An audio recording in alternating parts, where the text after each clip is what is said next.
Hello, I'm Dr. Hamilton Stubbs, and this is the COVID update for today, June 23rd, 2020. And this episode of the update is focused on places of worship.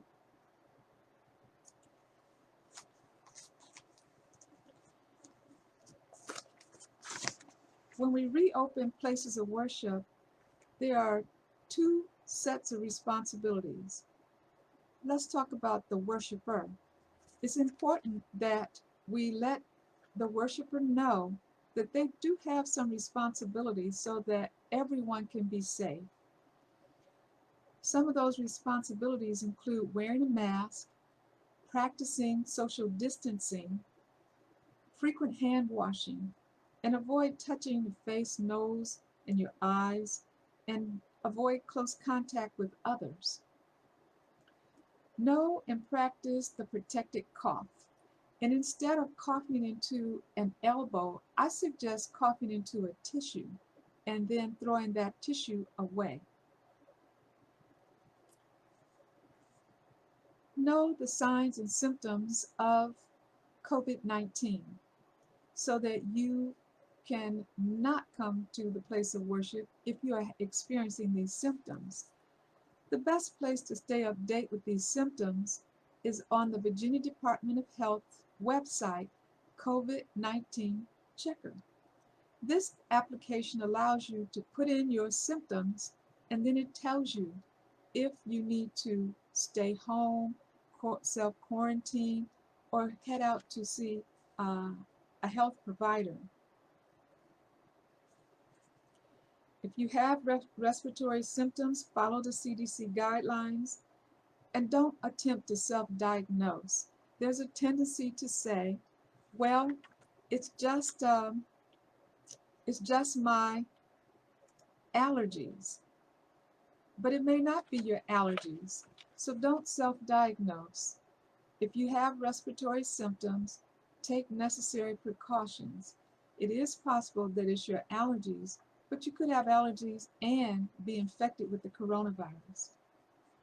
When we look at the place of worship, the places of worship have responsibilities to the worshiper, employees, and volunteers, as well as the community at large. Remember, we come into places of worship to prepare to go out into our community to serve. So we need to make sure our place of worship doesn't become a site of coronavirus infections. I like to think of dividing the task of reopening into groups and phases. You will have to think about what to do as you prepare to reopen. What can be done when you are opening, and then what is done during the worship service, and what is done after the worship service.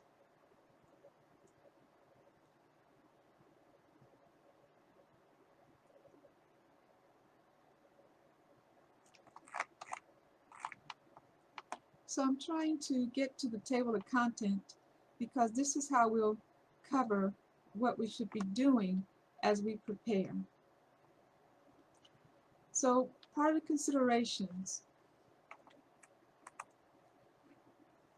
when you approach reopening, find people who are reliable, who will help in the process, and divide the task up. Update your information, your policies and procedures as new information becomes available. It can be frustrating, but as new information becomes available, you will want to be sharing the most accurate information to your worshipers and just implementing it to improve safety while worshiping. Prior to worshiping, you're going to have some people that you need to identify.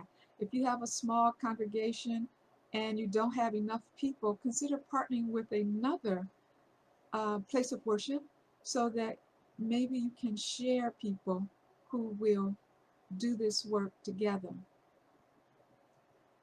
So some team members that I think you'll need to have in place, someone who's going to monitor the CDC website, the World Health Organization website, the websites for your local health department, state health department, and you can also find excellent information on the websites of our elected officials. So don't forget to check the governor's website, our senator's website. You need a person that's going to organize your team and keep a schedule of when the team will be meeting, someone to record the minutes, and then you need a contact person where people in the congregation can send their questions, and then those questions will be forwarded to appropriate people on the team. Having more than one person in these roles is essential because if someone becomes ill, you still need to be able to carry out these safety precautions and not be solely dependent on one person. Come up with ideas that work for your members on how you're going to disseminate the information. If you have an older congregation, they may not be very comfortable with technology. Drop back to some of the things that we did before technology. Send by regular mail. Telephone trees are excellent because this allows us to actually communicate with some of our members who may be feeling the effects of social isolation. Other methods for dissemination of information: email, social media, posters that you're going to place around your place of worship. And a good place is inside the stall in the restroom. If you have a newsletter, a website, or a podcast, put the information there. If you have decided to divide your worship members into small groups, have a designated leader, send that person information to be shared with the entire group and a chance for the entire group to ask questions. Some people do not feel comfortable asking their questions in a large group, but they will bond with people in a small group and ask questions that may be important and on the mind of other people and just not being voiced.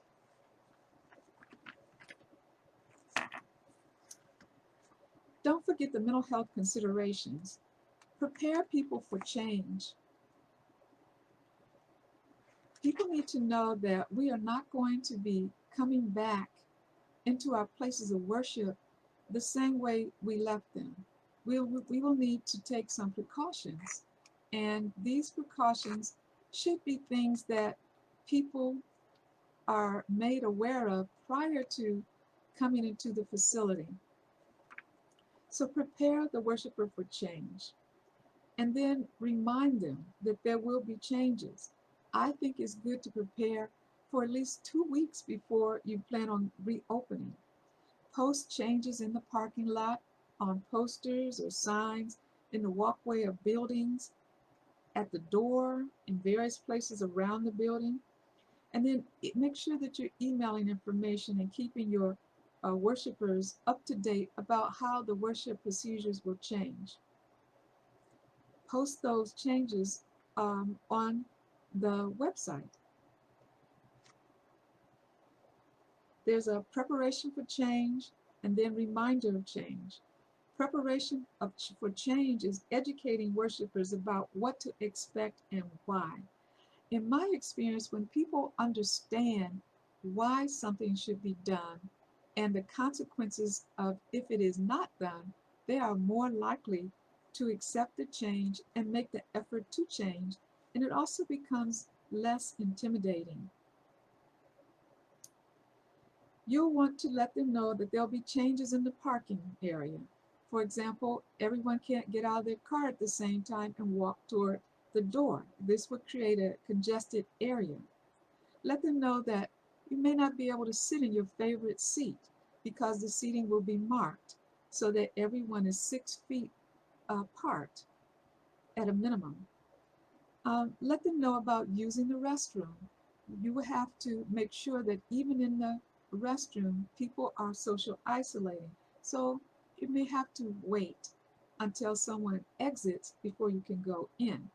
And speaking of entrance and exiting, there should be a single entrance into the building and a single entrance out of the building for routine movement. Of course, you want to have emergency exits, but just coming into the building, everyone should be coming in one entrance, and everyone should leave out a separate entrance.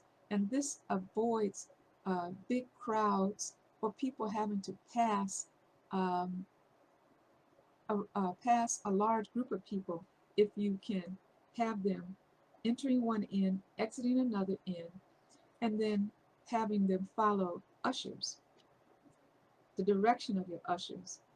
Send out reminders of the change maybe the day or so before, and give people a chance to ask questions. Let them know how they can ask their questions.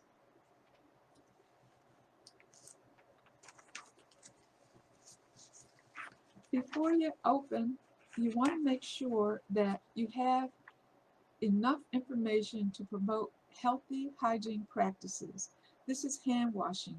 There's a poster that's included with this downloadable free booklet, uh, Reopening Places of Worship, and it has some posters from the Center for Disease Control that demonstrate how hands should be washed and that the duration should be 20 seconds.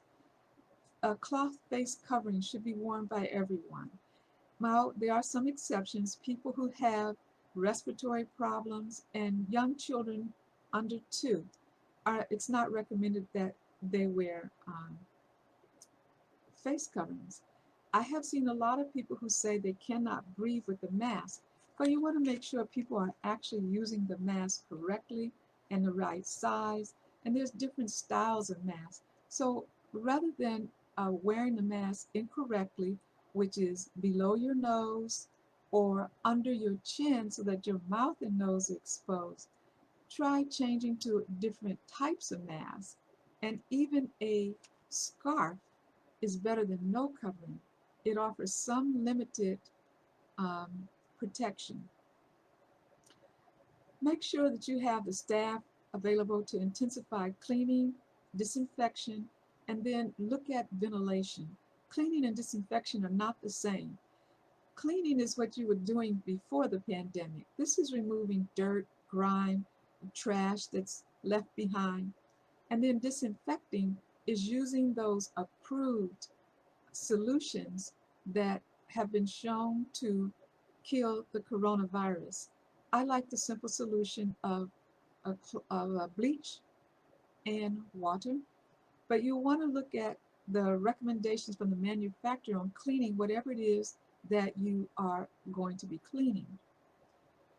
Ventilation is important. If you can open the windows, please try to do that. Leave doors open, and this helps air to circulate. When the room is closed, the virus is in there and it's going to accumulate at higher concentrations if there is some person in there who's infected. If you're using air conditioning, that needs to be checked if the building has been closed and you haven't been using it. And what you want to do is check for mold and risk for Legionella,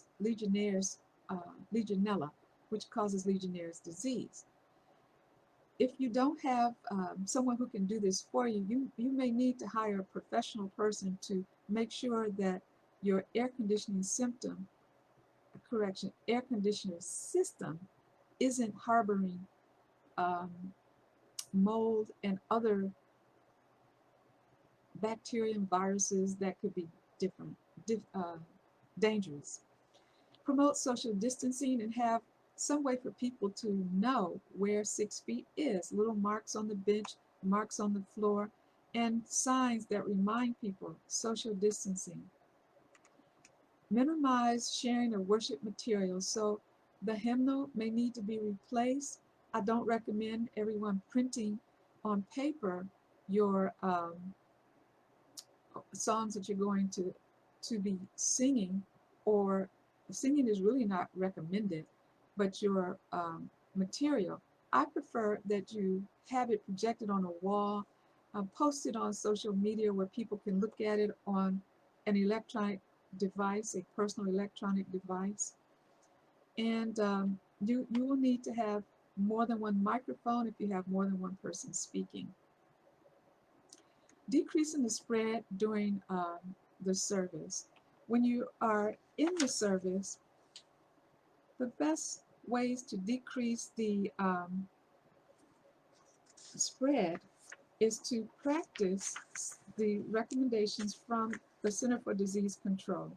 Have hand sanitizing stations around the place of worship, the sanctuary, and these hand sanitizers should have 60% of isopropyl alcohol. Make sure you're not using methyl alcohol, which is also wood alcohol. There are some hand sanitizers that are dangerous, and those that don't have, those that have methyl alcohol are not recommended because methyl alcohol is a toxin, and too much of that absorbed into your system can be fatal. You also want to make sure that your hand sanitizers meet the recommendations of the CDC. And right now, that's 60% of isopropyl alcohol. If you are making your own hand sanitizers, that can be a little risky because you can dilute it so that you have less than the recommended 60% of isopropyl alcohol.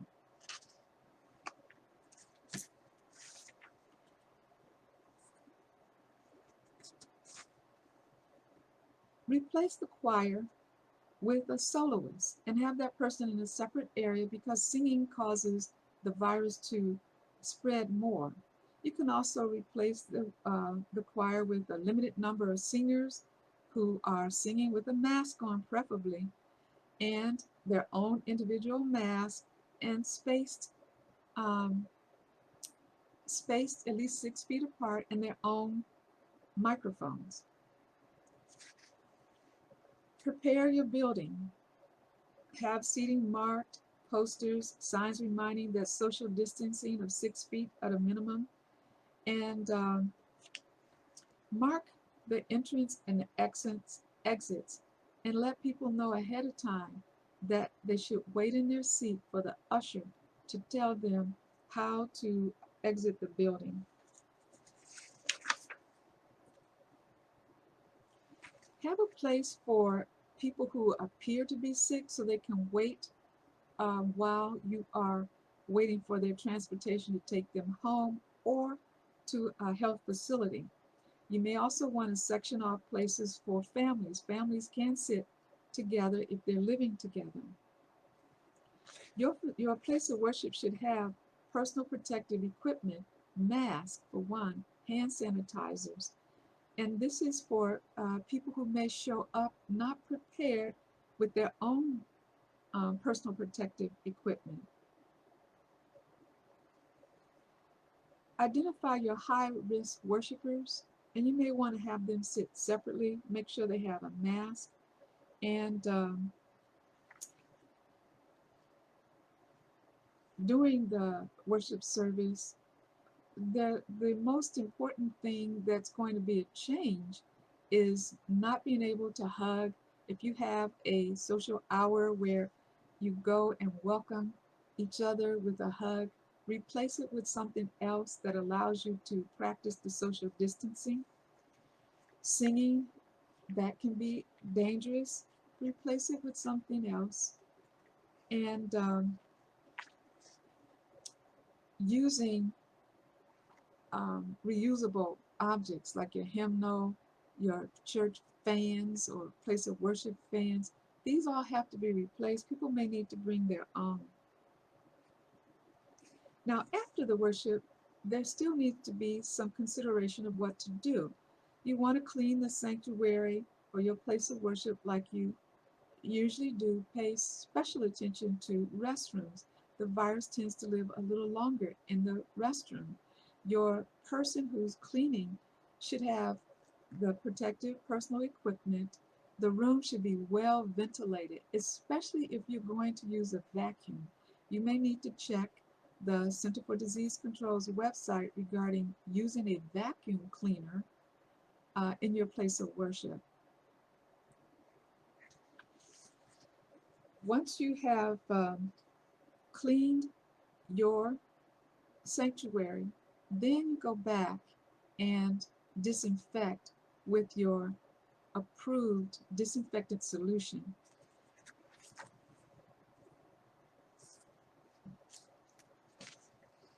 Make sure that when you are disinfecting that you leave the solution on for the appropriate amount of time. When you're going to vacuum, make sure that the air conditioning unit is turned off, because the virus can contaminate your air conditioning system and spread the virus more. And vacuuming may stir up viruses that have landed on the floor. The person that's cleaning should wear disposable gloves and discard those gloves after cleaning if possible. Clean your hands immediately after removing the gloves.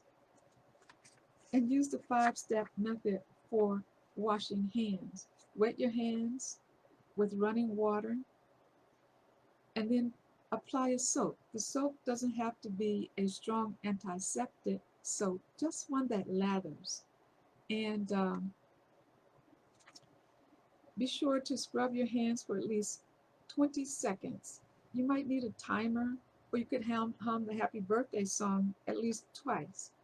Rinse your hands well, and then dry your hands on a clean single-use towel or air dry. And when the person wants to leave the restroom or the place where they're washing hands, one suggestion is to have an automatic door opener, automatic way of opening the trash can. And if you cannot afford to install this feature on your door, consider installing a little metal catch that allows people to insert their arm into this catch and open the door. If there's no way to wash your hands with soap and water, you can use hand sanitizer. It should be an alcohol-based sanitizer, at least 60% of alcohol. But hand washing with soap and water is the best way to get rid of germs in most situations.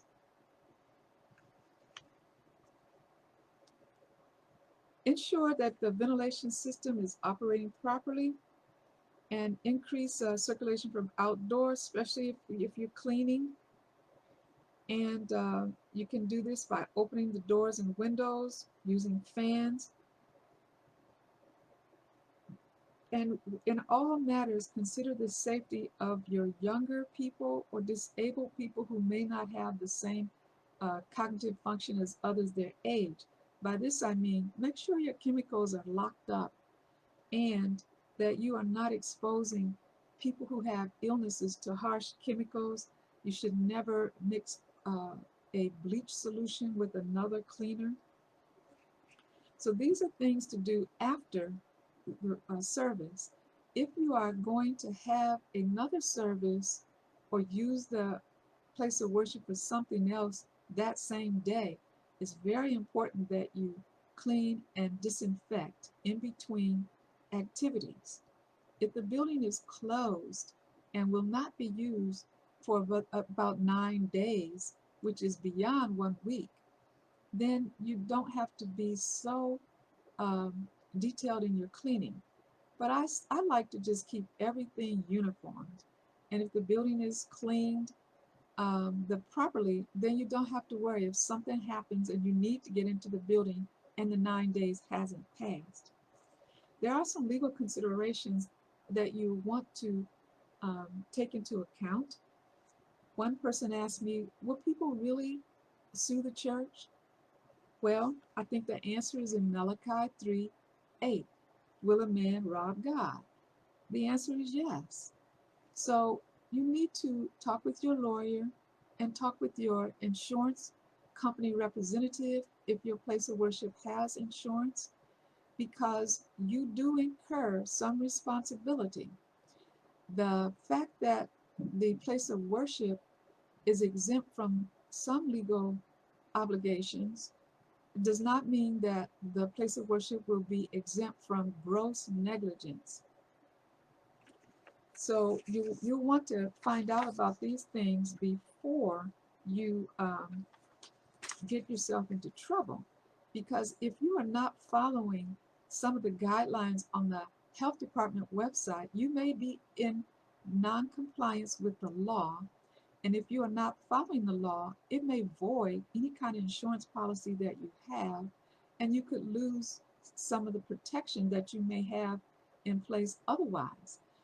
I like the idea of having a written policy, making sure that people know your policy, and then documenting that people have been trained, and document that people are using the policy. We don't have to be perfect and never make mistakes, but we do have to be responsible and take some precautions. Thank you for your attention. This has been a COVID update with Dr. Hamilton Stubbs. If you would like a copy of our free Reopening Places of Worship During the Pandemic ebook, you can download it at www.drhamiltonstubbs.com/COVID-19. You will also find a free book that gives you information about the coronavirus and influenza. I included influenza because we will soon be going into our usual flu season, and we will need to be prepared for both of these different types of infection. Thank you. It's been my pleasure to talk with you. This is our last COVID update for now. It's been a blessing to serve you, and may God have mercy on us all.